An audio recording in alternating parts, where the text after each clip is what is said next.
I'm going to get in trouble with my colleagues. For 20 years, I saw the 8 lies financial advisors tell clients that force you to work years longer than you need to. The biggest one, it's not about taxes. I'm revealing the truth that instantly buys back your time. Unfortunately, I've seen too many people waste some of their best, healthiest years because of bad financial advice. I don't want to see that happen to you. For 20 years, I was a financial advisor. Now, I'm going to take you inside the tent. And I might get in a little trouble with my old colleagues for this. But it's critical you know the common advice that can cause you to work far longer than you need to. We're going to cover 8 of them, starting with the biggest one that steals your time. Before we get to that first lie, hit that save button. You'll want to review these truths before you make any big decisions. Lie number 1, the 95% success myth. This is the big one from the hook, the lie that keeps you chained to your desk for years. When you're doing a financial plan, advisors run something called a Monte Carlo simulation. It gives you a probability of never running out of money.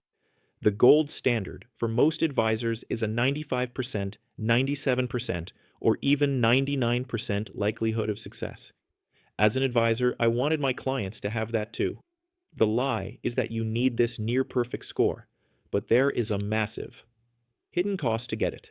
To get that last 10% of certainty, to go from an 85% chance to a 95% chance, you have to give up years of your life. Years that are likely going to be your healthiest and most active. Ask yourself, would you rather have a 10% higher chance of not running out of money or a 100% guarantee of giving up 3, 4, or 5 of your best years? I'd rather retire sooner and make small tweaks along the way if I get unlucky, not just fly the plane into the ground. Lie number 2, the Social Security academic trap. This next lie also steals your time, and it's hidden in the most common piece of Social Security advice. When to take Social Security is one of the most important decisions you'll make. There's the academic answer, the numbers answer, and then there's the answer that's right for you. The academic answer, the one the numbers almost always point to, is to wait as long as possible. Personally, I'm waiting because it gives me longevity insurance in case I live into my 90s. The lie is that the academic answer is always the right answer. What if taking Social Security at 62 allows you to retire at 62 instead of 65 or 67? That's a massive, life-changing factor that advisors often don't weigh heavily enough. We're good with numbers, but you need to optimize for life, not just your bank account. If taking it early buys you 5 healthy years of freedom, you need to seriously consider that. Lie number 3, the tax now versus never trap. This is the one advisors love to focus on, and it's often a trap. You're in your peak earning years, and your advisor says, let's save you a bunch on taxes. B. Why? The common advice is to pile money into your traditional 401k or IRA to save on taxes today. The theory is you'll be in a lower tax bracket in retirement. The lie is that saving taxes now is the only thing that matters. The challenge is you end up with a giant bucket of taxable money. Your required minimum distributions, RMDs, can actually force you into a higher tax bracket later in life. I don't have a crystal ball, but with our nation's debt, I would bet taxes will be higher in 20 years, not lower. You need flexibility. I tell people to have 3 accounts. 1, a tax me later account, your traditional 401k. 2, a tax me as I go account, a brokerage. And 3, a tax me never account, a Roth 401k or Roth IRA. Don't just solve for today's tax bill. Lies number 4 and number 5, the optimization scams. These next 2 lies are 2 sides of the same coin. They optimize your savings but can ruin your life. Advisors are focused on the number, but retirement isn't just a number. They want your plan to look perfect on paper. The 4th lie is encouraging you to save too much during the journey. You have to enjoy the journey up to retirement. The 5th lie is the opposite, advising you to spend too little in early retirement. I would much rather see a client spend more money in their first 5 to 10 years of retirement and cut back later. Why? Because those first few years are when you are the healthiest, most active, and most excited.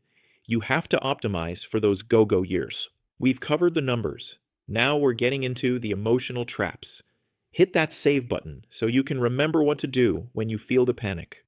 Lies number 6 and number 7, the allocation traps. Your asset allocation, your mix of stocks and bonds, is where I see two huge, costly lies. This mix determines your growth and your risk, and advisors often get it wrong in one of two ways. The goal is to find a balance you can stick with. The sixth lie is being too conservative.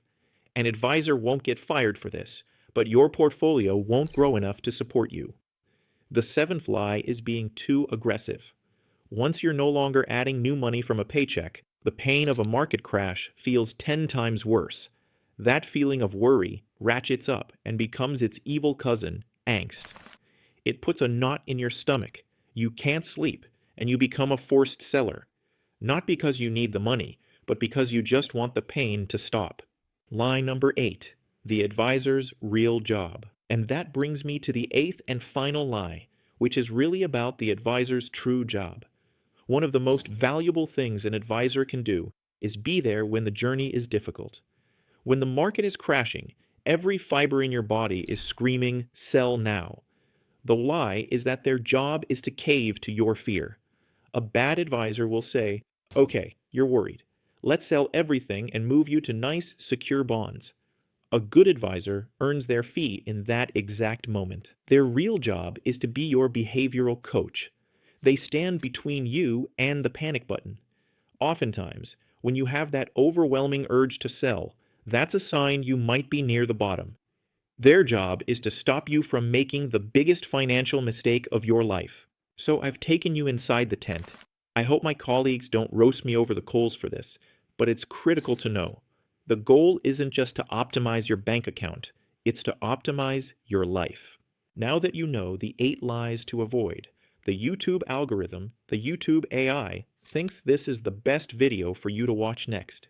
It's this one right here. Thanks for watching. I'll see you in that one.